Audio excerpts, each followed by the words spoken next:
In this video, I will show you how to fix ESPN Live TV not working. So for that, first of all, click and hold on to the ESPN icon. Click on App Info. From here, click on Force Stop, then confirm it.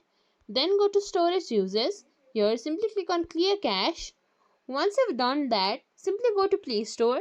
Search for ESPN in the search bar. Here, check if there is any update available. If there is, then simply update your app.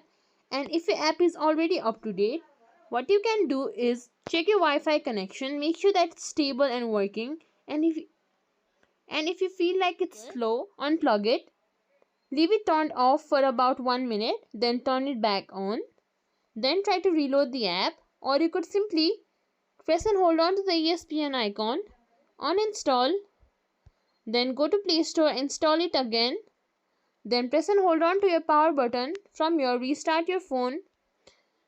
Then try using the app again. And even after all of it, if it's still not working, then that might be the server outage. It might be fixed after a while. Or you can try accessing it through browser. And that's it. If you think this video was helpful, please like, share, subscribe to our channel, and thank you for watching.